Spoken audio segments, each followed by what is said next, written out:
Una serie de irregularidades fueron detectadas en el proceso de validación de firmas para la revocatoria del mandato del doctor José Bolívar Castillo. Según la convocatoria, el inicio del proceso estuvo convocado para las 9 horas, sin embargo, inició mucho más temprano, sin la presencia de los veedores de la parte afectada. Una vez que llegamos, nos indicaron que ya habían escaneado los documentos. Entonces, ¿cuál fue mi sorpresa?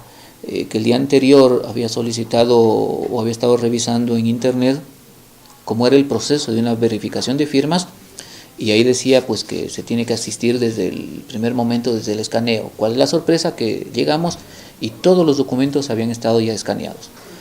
Las 6.316 actas ya escaneadas, de acuerdo al testimonio de los técnicos de ahí mismo, supervisores, les habían indicado a ellos que tienen que llegar más pronto para hacer ese trabajo. Sin embargo, era necesario la presencia también de la parte involucrada, ustedes obviamente, que no fueron convocados para al escaneo, este proceso. Obviamente, porque como le comenté, yo estaba revisando el proceso de la verificación. El primer filtro es la legitimidad de los formularios, ¿sí? Que estén limpios, que no sean copias Xerox, que no estén mutilados, que estén íntegros. Entonces eso nosotros no lo pudimos validar. No pudimos validar ese proceso del escaneo. Castillo expresa que desde un inicio hubo preferencia para los gestores del proceso revocatorio. Inclusive propinaban comentarios ofensivos contra la autoridad cantonal y los integrantes del CNE les permitían. No tenían los chalecos completos.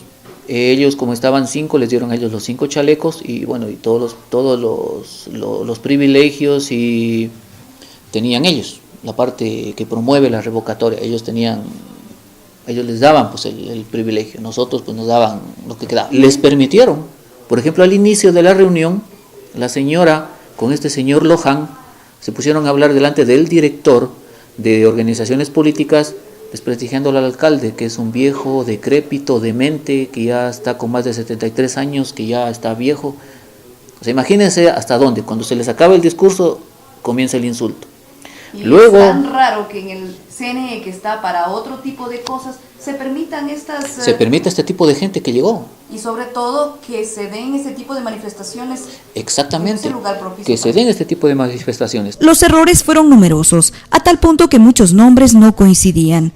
Sin embargo, los digitadores aprobaban las firmas, algo bastante raro, ya que en cualquier trámite que un ciudadano quiera realizar en alguna institución, si una letra del nombre no coincide o sus nombres y apellidos no son los correctos, no puede continuar con su trámite. Pero en este caso, no hubo objeción, indica el veedor Lojano. Habían nombres incompletos, pero ellos los validaban porque decían que lo que les interesaba era el primer apellido o el apellido paterno con cualquiera de los otros 2 nombres. No importa que hubiera estado el segundo nombre y no el primero. Exacto, a ellos no importa. Dice que como hay gente que le gusta que le llamen por el segundo nombre, pero que esté el nombre, el apellido y el número de cédula, era un dato válido. Pero aquí digo yo, era un error técnico. Ellos no estaban para interpretar por qué puso el primero o el segundo nombre. Allá la persona. Ellos estaban para verificar técnicamente lo que está en el padrón con lo que está en el formulario. Eso es lo que es este proceso. Exacto, es una verificación, no una interpretación. Entonces interpretaban, decían, no, es que como recogió los datos otra persona, dice, a lo mejor le escuchó mal el nombre y le puso otro. Pues eso no es una verificación. Para llamarle a eso una verificación tendríamos que llamarle a la persona que recogió los datos y preguntarle, oye, usted escuchó mal el nombre. Más no interpretar, ellos lo que hacían era interpretar lo que estaba en el formulario. Por ejemplo, aquí tengo uno, en apellidos ha puesto Bolívar Montesinos, en el nombre ha puesto Bolívar Antonio. Si yo uno, me quedaría Bolívar Antonio Bolívar Montesinos. Es un dato irreal. Este no debería pasar. Pero justamente este ejemplo pasó. ¿Por qué?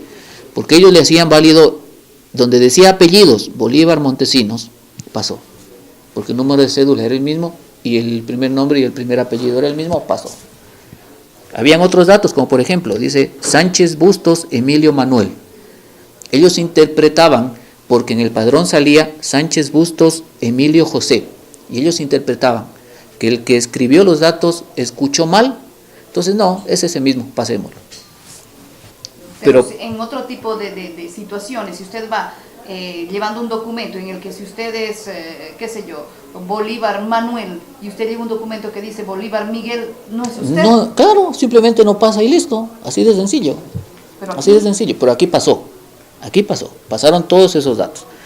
Tal es así que de esas inconsistencias creo que no se eliminaron más allá de 2000 datos.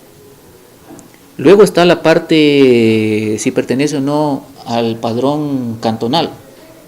Ahí sí, imagínense, que no pertenecen al padrón cantonal o que no están en nuestra jurisdicción son 5.742 firmas o registros. Esto nos habla a las claras, la estrategia que utilizaron para hacerlos firmar con engaños, con propuestas que no se van a dar, o sea, para que la ciudadanía se dé cuenta cómo actúan estos grupos, ¿no?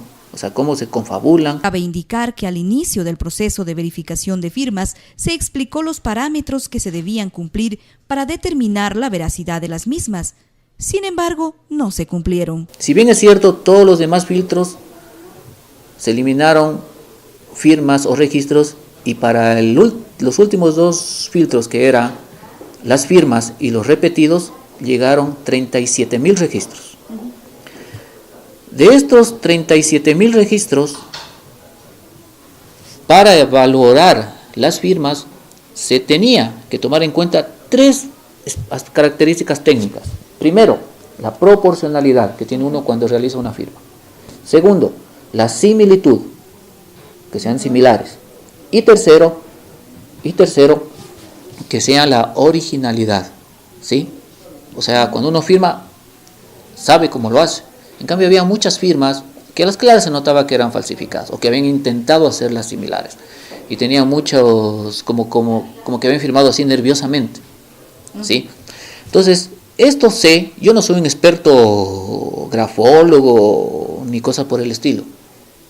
Pero esto se nos indicó al inicio del proceso, a todos nos indicaron. A ver, para las firmas se va a tomar en cuenta estas 3 características técnicas.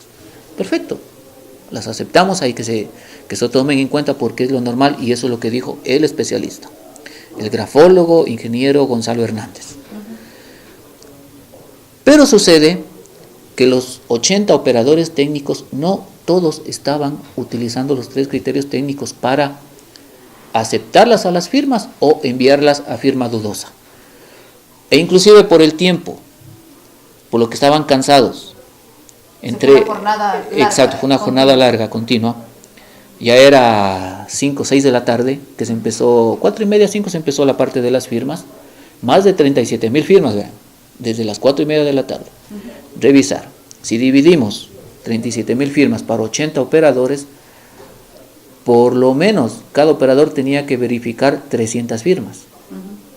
Perdón, 500 firmas, más o menos. Entonces lo hacían en minutos. Ponían enter, y entre uno y otro ahí se comentaban, como nosotros estábamos ahí recorriendo, observando, a momentos nos quedábamos hasta 10, 15 minutos atrás de un operador. Entonces ellos les decían, sin darse cuenta que estábamos atrás, les decían, no, ponle nomás enter y pasa pronto para terminar rápido.